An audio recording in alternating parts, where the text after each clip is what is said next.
In the property management industry, fair housing offenses are considered especially troubling. In the United States, a dedicated fair housing attorney, Leslie Tucker, provides case explanations and best practices.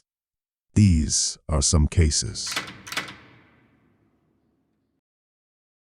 Hello, everyone, and welcome back to another episode of Fair Housing Insider's Case Files. I'm Jonathan Saar, your host, and joining me today, as always, is our fair housing expert, attorney Leslie Tucker. Today, we're diving into a fair housing case that started with something many property managers experience, a change in ownership. You all know that very well. United States versus Payseur, I hope I pronounced the name properly. The defendants purchased an existing rental property where tenants were already in place. But rather than maintaining consistent policies, the complaint alleges that they implemented drastic rent increases and burdensome lease changes for some, but not others. This led to allegations of racial discrimination and retaliation. This case serves as an important lesson for property managers. If you're taking over a property, fair housing laws don't change just because you're the new owner. Leslie, thanks for being here. Thanks, Jonathan. Glad to be here. So this case highlights how inconsistent lease terms can really lead to serious fair housing violations. At least allegations of violations. When landlords take over a property, they often want to implement new policies, adjust rents, maybe restructure lease terms. And generally, you can do that. But if those changes unfairly target specific tenants, especially in a way that may appear to be discriminatory, it can certainly land them in legal trouble. Okay, so let's start from the beginning. What led to the case? This case involves a very small rental property in New Jersey that was leased to one of the tenants was Brittany Doyle, who is the complainant in this case, a Black tenant who was living in this very small property with her children. She had been living there since 2016 using a housing choice, or also known as a Section 8 voucher. So that means that part of her rent was paid through government assistance. In May of 2021, the property was sold to a new owner who immediately announced plans to raise all rents to market value. And the new owner manager stated to all the tenants that if they didn't accept the increases, that they'd be evicted.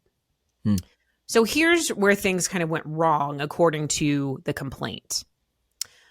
The local housing authority who issued the Section 8 vouchers that were being used at the property by some of the tenants did not agree to this huge rental increase. And they pushed back on it. When it was time for a white tenant who also used a Section 8 voucher, when it was time for her to renew her lease, the housing authority proposed to the landlord that they only increase the rent by $40. And the housing authority thought that was reasonable. This was a 2.7% increase in rent. And the new landlord considered it and ultimately agreed to the $40 increase and renewed the lease of the white tenant. However, when it came time for Brittany Doyle, a Black tenant, the complainant in this case, to renew her lease, the new landlord insisted on a 37.5% rent increase. When the housing authority came back and said, that's not reasonable, how about you increase it by $40 like we did for this other tenant? The landlord allegedly refused without any explanation. And she basically said, if you're not going to pay the new rent, we're going to non-renew you.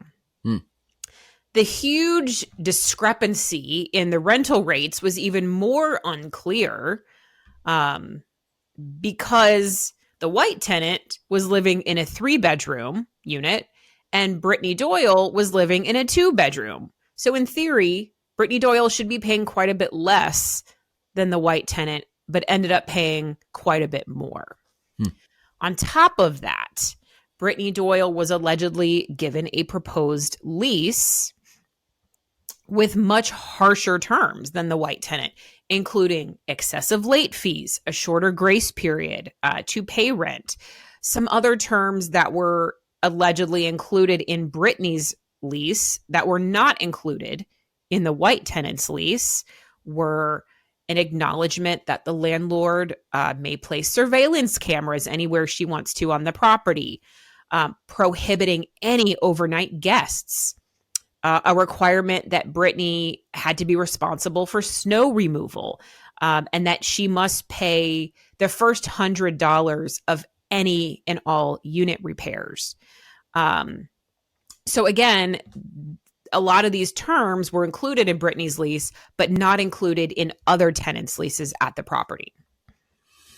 Yeah, that's mind-boggling for sure. So it sounds like right from the very beginning, that's the new owner was only focused on certain tenants. That's incredible.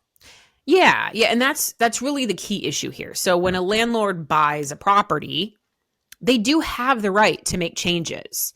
If they do things, if they have certain rules at maybe other properties they manage or that they feel are fair and reasonable, they get to make those changes, but they have to apply them fairly and consistently to all tenants.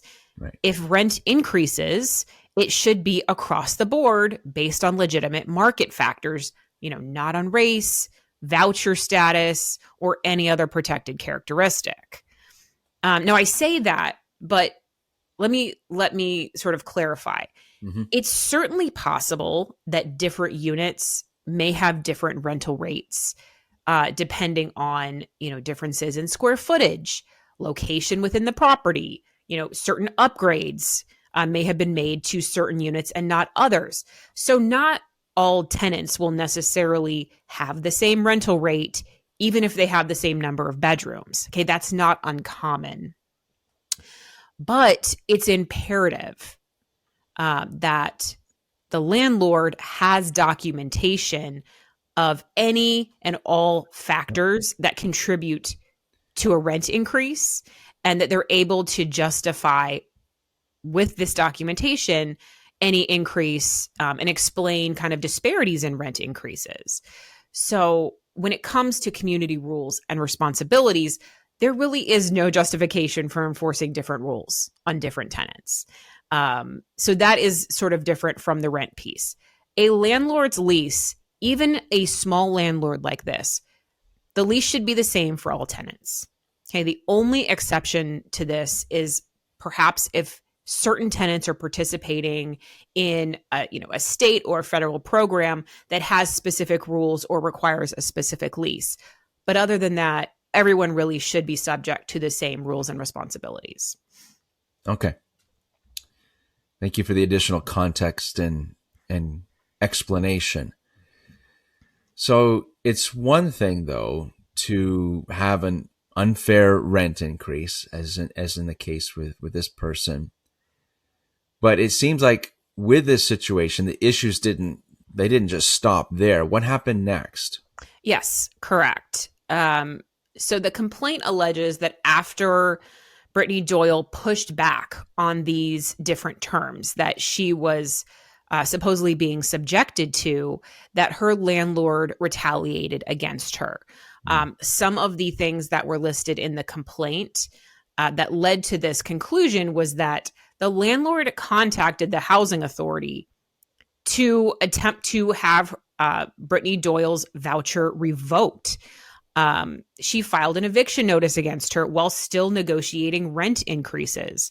She even contacted different government agencies to make negative claims about Brittany and her children, including attempting to make sure she couldn't find alternative housing. So these are different things that are being alleged. Retaliation is absolutely a violation of the Fair Housing Act. Once a tenant asserts fair housing rights, whether they file a formal complaint, whether they file a lawsuit, whether they're just sort of internally refusing to be treated unfairly, landlords can't take an adverse action against them because they are asserting those rights. Absolutely.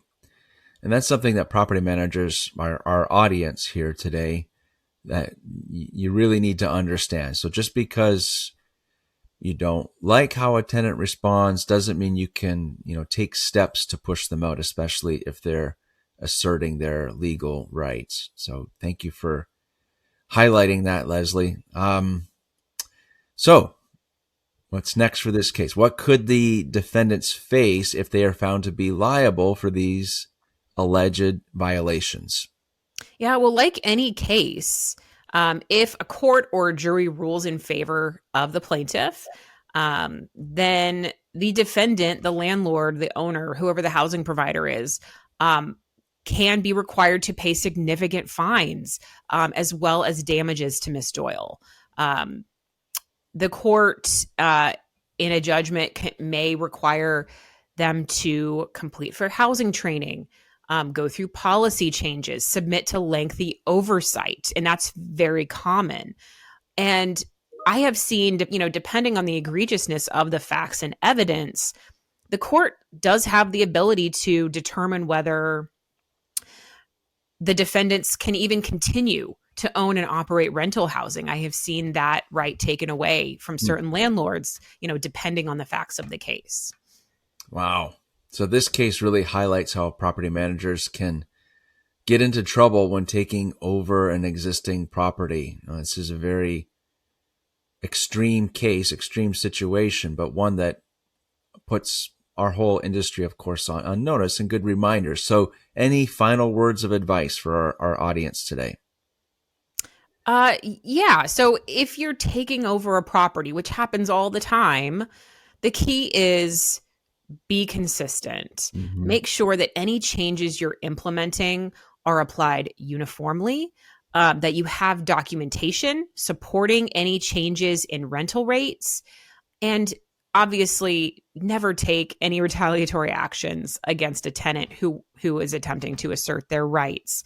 If you're unsure about a policy change that you want to make and implement at a new property, consult a legal expert before making any decisions that could land you in a lawsuit like this one. Right. Okay. Thank you so much, Leslie. Fantastic insights.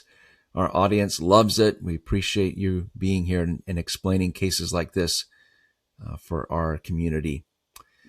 And to our listeners, if you found this discussion helpful, please be sure to like, subscribe, share this episode.